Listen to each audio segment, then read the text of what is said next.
Hey guys, what is up? Now I'm trying to run two this time. I got Instagram going and I have YouTube going. And so I have a lapel mic for my phone and the other microphone for YouTube. So let me know if it sounds okay.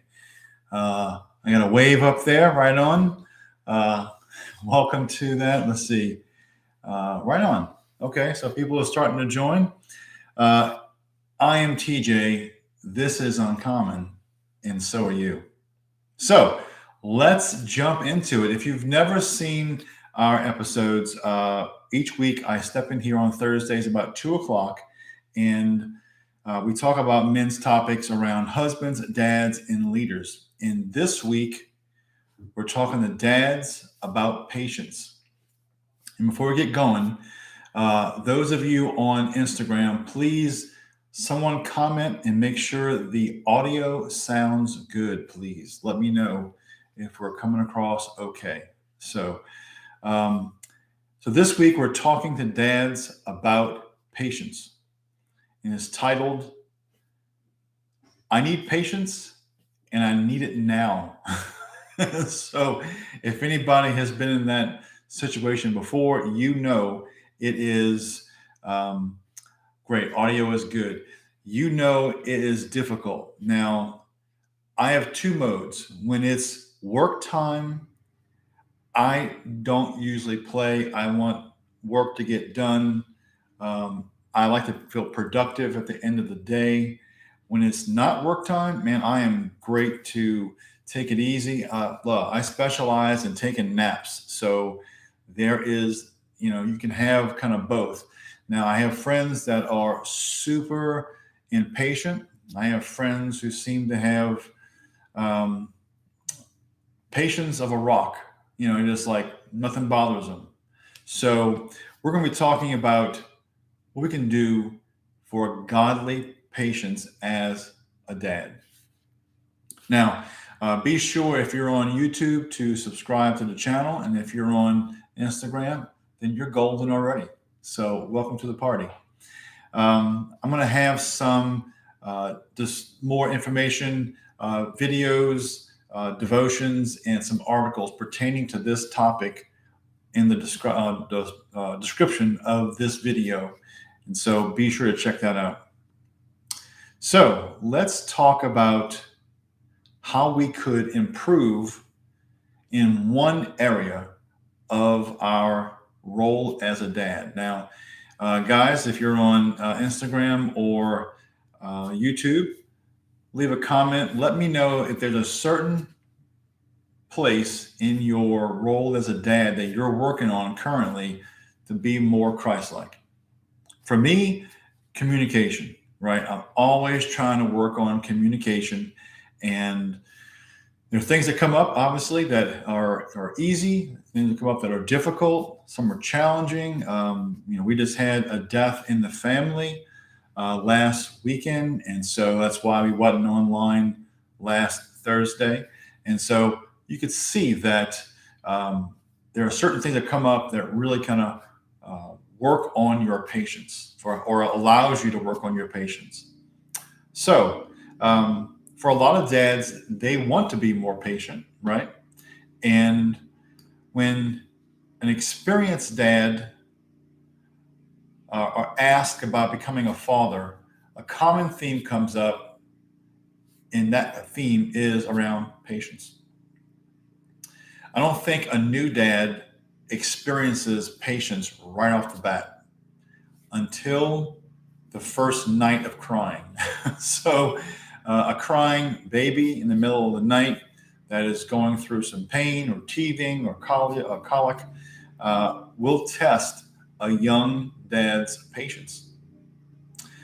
Being interrupted continually while you're trying to work on something around the house, or having to ask your children to maybe do something over and over again. Obviously, it wears on your patience. For me, I noticed, and particularly it's tough when I don't have much time for myself, when I don't get any downtime for me, and I'm always on someone else's schedule or agenda, I find that my patience grows shorter. In the routine with little children, even older children, can feel a little bit like Groundhog Day. It repeats itself over and over again. You may not see a light at the end of the tunnel. So let's talk about that unicorn. So, have you ever met or seen a man who has what seems like unlimited patience with his children? I apologize if there sounds like there is a 40-pound bee in the room with me. The yard people just showed up. How lucky am I? I'm not lonely.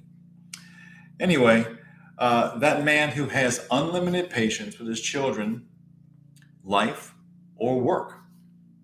It's a bit strange to see, but there's some out there who really have worked on developing their patience. They have spent time in prayer, in the word, and have a mentor talking to people about patience. It's like a muscle, you have to exercise it. And for dads who are not naturally blessed with the substantial gift of patience, it can be a long road and you may not know what to do. So it's time to practice some patience, or at least set some expectations for yourself of what is acceptable and what is not. I mean, kids are going to be kids and life happens and there's things we have to deal with all the time. So, as parents, our job is to give our children a safe environment to be a kid, to make mistakes, to ask questions. If they're always getting a angry dad on when they ask questions, they're going to tend to not engage with you as they grow older. So, patience, they say, is a fundamental virtue of raising a family. It's also incredibly important to the emotional health of the entire family, who is led by the father. And that person should model patience in spite of challenging circumstances, because if you're constantly upset and impatient with the family, it's going to roll over to everybody. Your wife's going to be tense, the kids are going to be tense. It doesn't benefit anyone. So here are some tips. Let's just start with asking God to be more patient with everything: life, work, family. And here's a pro tip: you start praying for patience, God's going to put you in a situation where you can exercise your patience. So, as we work on our patience, you may find that all of a sudden you start having days and weeks of things that really try your patience. The next one is, let's set some expectations. Yes, it's going to be a challenge. Yes, you're going to have some emotional moments that you want to fly off the handle, or you're not quite as graceful as you want to be, but let's help set some expectations for ourselves. Another one is to find a mentor who has been through this and ask them what has worked for him, that unicorn per se. Don't expect your spouse to be able to handle your frustration, your venting, your flying off the handle. She's probably going through her own challenges as well with parenting. Speak to your wife about what you're going through, and you may find that she feels the same way, and you guys can work on getting on the same page so that when one person is kind of at the end of their patience, the other one can step in. Kind of like a big game of tag team. Next thing is, give yourself a break. Create small windows for yourself that you can just take some time, get away. I'm pretty sure that's why they made garages in the first place, that men could go out there and piddle, pretend to look for a tool, pretend to cut the grass for the third time this week, anything to get some time alone.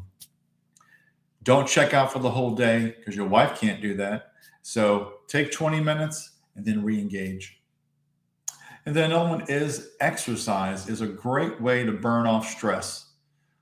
Martin Luther King said, when you're tempted to sin, go plow a field. Meaning, if when you're stressed out or you're going through something, go do something physical. It takes your mind off of that, whether it be early morning walks or working out the gym, go for a run, whatever it is, find something to help take the stress off and encourage your wife to do that as well. So, our truth and grace segment. At the end of the day, if you don't have patience, it will impact many areas of your life and your family. Maybe your health starts to suffer, communication breaks down, you start having marital problems, even your parenting starts to suffer because you're not parenting, you're reacting. Proverbs 15:18 says, a hot tempered man stirs up strife, but he who is slow to anger quiets contention. And powerful.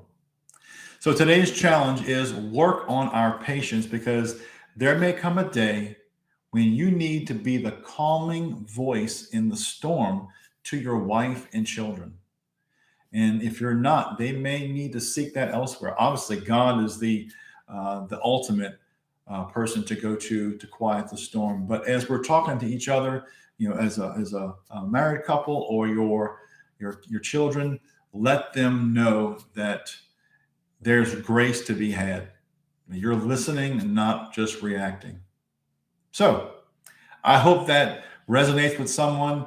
It does with me. I'm always trying to work on patience and communication and about 4,000 other things that I need to work on. But thank you for joining us today. I do hope this was a blessing to someone. And with that being said, since you're going to be something, be uncommon. Have a great day, guys.